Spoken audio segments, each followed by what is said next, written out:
Assalamualaikum warahmatullahi wabarakatuh. Kembali lagi di Mbah Pitung Dino. Kang Masan Mbak Yu pripun kabare panjenengan? Semoga sehat selalu, diberi kelimpahan rezeki dan umur yang panjang. Amin amin ya robbal alamin. Kang Masan Mbak Yu, pada video kali ini kita akan mengulas tentang leluhur bongkar weton dandang tunggu nyawa. Bagaimana menurut panjenengan? Kamasan Mbak Yu kali ini akan membahas tanda weton dandang tunggu nyawa menurut primbon Jawa. Apa yang dimaksud dengan weton dandang tunggu nyawa? Dijelaskan dalam primbon Jawa.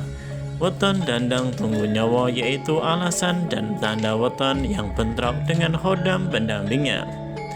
Dandang tunggu nyawa ini adalah sebutan untuk hodam pusaka yang energinya tidak bisa berselaras dengan pemiliknya, sehingga kehadirannya akan membawa penderitaan dan kesengsaraan, bahkan kematian.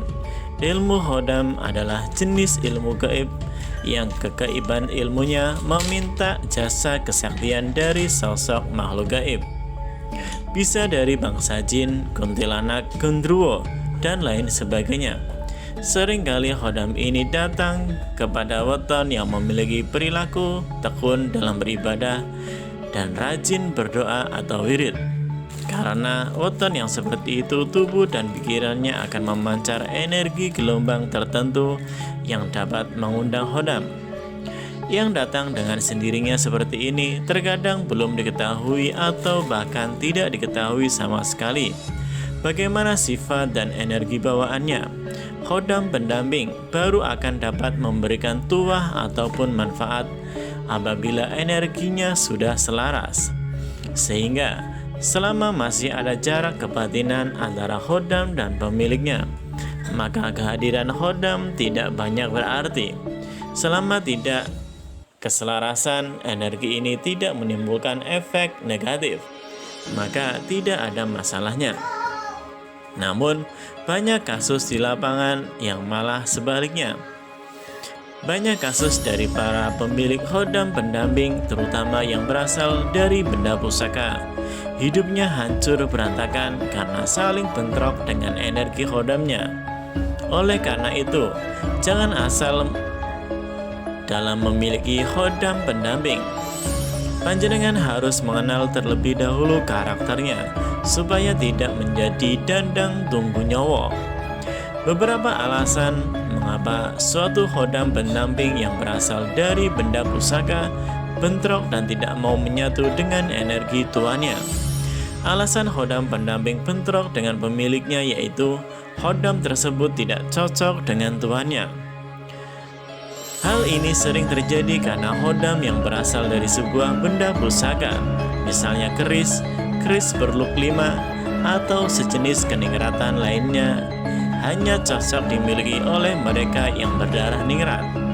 Sehingga hodam dalam keris tersebut hanya akan pasif ketika berada dalam tangan orang bukan berdarah ningrat, bahkan bisa membawa kesialan dan malapetaka bagi pemiliknya. Ada masalah dalam proses kepemilikan. Proses kepemilikan artinya adalah proses pemindah tanganan ketika suatu hodam pendamping berpindah tangan dengan cara tidak benar. Maka hodam tersebut tidak akan bisa selaras dengan pemiliknya, juga akan ngambek bahkan marah. Sebagai contoh adalah hodam dalam suatu keris. Ketika keris tersebut dimiliki oleh seseorang dengan cara pencurian, penipuan, atau tidak baik lainnya, maka hodam pendamping yang sudah memberikan bantuan gaib kepada tuannya tentu mengharapkan suatu imbalan, yaitu pemberian sesajen ataupun perawatan, semisalnya pembersihan atau jamasan. Apabila si pemilik hodam salah atau kurang dalam memberikan sesajen yang sudah disepakati ataupun juga salah dalam perawatannya, maka si hodam ini akan mogok, bahkan bisa membahayakan pemilik dan keluarga lainnya. kurang dalam laku spiritual ataupun olah batin keselarasan atau penyatuan energi antara khodam dengan pemiliknya juga ditentukan oleh olah batin atau spiritual yang bersangkutan. Wadah spiritual yang kuat akan lebih mudah dalam mengendalikan kekuatan suatu khodam. Itulah beberapa alasan kenapa khodam pendamping bisa bentrok dengan energi pemiliknya. Lalu, apakah tanda-tanda yang muncul ketika hal itu terjadi? Tanda weton dandang tunggu nyowo atau weton yang bentrok dengan khodam pendampingnya akan mengalami sakit non-medis. Weton yang mengalami benturan energi dengan khodamnya akan mempengaruhi kondisi fisiknya. Jika proses bentrok ini didiamkan dan berlangsung lama, bisa menyebabkan suatu penyakit non-medis pada tahap awalnya.